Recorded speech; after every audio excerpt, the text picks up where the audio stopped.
New જર્સીમાં લોકોના ઘરોમાં ઘૂસીને હાથ સાફ કરતા ચોર હવે નવી ટેકનિક સાથે એક્ટિવ થયા હોવાનું પોલીસના ધ્યાને આવ્યું છે.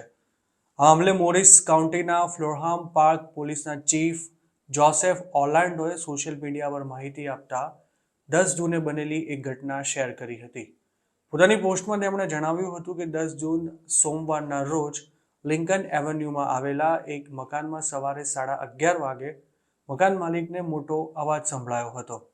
ત્યારે ઘરના બેસમેન્ટમાં રહેલા મકાન માલિકે ગ્રાઉન્ડ ફ્લોર પર ઇન્સ્ટોલ કરાયેલો કેમેરા ચેક કર્યો હતો, જેમાં તેમને એક અજાણ્યો વ્યક્તિ ઘરમાં ઘૂસવાનો પ્રયાસ કરતો દેખાયો હતો. જોકે ત્યારબાદ સેકન્ડોમાં જ આ ઘરની કેમેરા સિસ્ટમ તેમજ ઓનરના મોબાઈલમાં ઇન્ટરનેટ બંધ થઈ ગયા હતા. સર્વેલન્સ કેમેરા તેમજ ઓનરના ફોન ઘરના વાઈફાઈ સાથે કનેક્ટેડ હતા, પરંતુ વાઈફાઈ જેમિંગ ડિવાઇસને કારણે આ ઉપકરણો કામ કરતા બંધ થઈ ગયા હતા. આ ઘટનામાં ઘરમાં ઘૂસવાનો પ્રયાસ કરનારો વ્યક્તિ ભાગી ગયો હતો, પરંતુ મકાન માલિક પોતાના ફોનથી પોલીસને કોલ પણ નહોતા કરી શક્યા. આખરે તેઓ ઘરની બહાર આવીને રસ્તા પર દોડ્યા હતા અને એક રાહદારીની મદદથી તેમણે 911 પર કોલ કર્યો હતો. 911 પર કોલ મળ્યાની એક જ મિનિટમાં પોલીસ આ કેસમાં ઘટના સ્થળે પહોંચી ગઈ હતી અને તેણે સસ્પેક્ટને શોધવાનું શરૂ કર્યું હતું, જેમાં મોરિસ કાઉન્ટી શેરિફ ઓફિસ અને મેડિસન પોલીસ ડિપાર્ટમેન્ટ પણ સામેલ થયા હતા. જોકે લાંબી શોધખોળ બાદ પણ પોલીસ સસ્પેક્ટને નહોતી શોધી શકી. પોલીસને એવી પણ આશંકા છે કે આ કરતૂત સાઉથ અમેરિકન ગેંગની હોઈ શકે છે. આ અંગે પોલીસે જણાવ્યું હતું કે આ ગેંગના લોકો જે ઘરમાંથી ચોરી કરવાની હોય તેનાથી દૂર પોતાનું વ્હીકલ પાર્ક કરે છે. ચોરી કરવા માટે આ ગેંગ સમય પણ એવો પસંદ કરે છે કે જે દરમિયાન ઘરમાં કોઈ હાજર ન હોય. સાથે જ ચોરી કરતા પકડાઈ ન જવાય તે માટે આ ગેંગ વાઈફાઈ જેમિંગ ડિવાઇસ દ્વારા ઘરમાં લગાવાયેલા સર્વેલન્સ કેમેરા પણ બંધ કરી દે છે.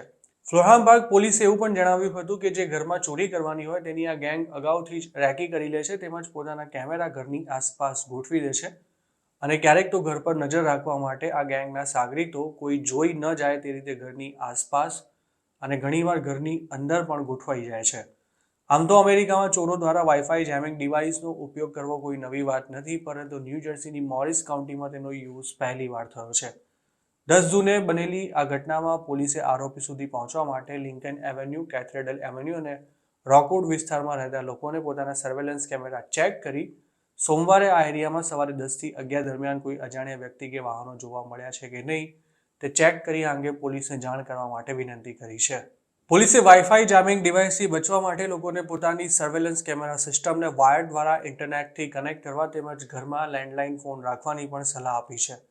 પોલીસે એમ પણ જણાવ્યું હતું કે ચોરી કરનારા ઘરની આસપાસ તેમજ લેન્ડસ્કેપિંગમાં પોતાના કેમેરા લગાવી દેતા હોય છે, જેનાથી બચવા માટે સમયાંતરે ઘરની આસપાસ અને કેમેરા છુપાવી શકાય તેવી દરેક જગ્યાએ ચેકિંગ કરતા રહેવું જોઈએ. વાઈફાઈ જેમિંગ ડિવાઇસ ઉપરાંત ન્યૂ જર્સીમાં હાલ યુટિલિટી કંપનીઓના નામે પણ ફ્રોડ થઈ રહ્યા છે.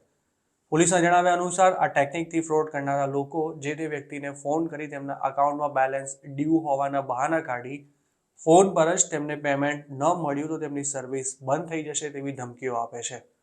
પોલીસનું કહેવું છે કે કોઈ પણ યુટિલિટી કંપની આ રીતે પોતાના કસ્ટમર્સને ફોન કરીને ઉઘરાણી નથી કરતી અને જો કોઈ વ્યક્તિ દ્વારા આવી રીતે ગમે તેનો સંપર્ક કરવામાં આવે તો તેના વિશે તાત્કાલિક પોલીસને જાણ કરવી.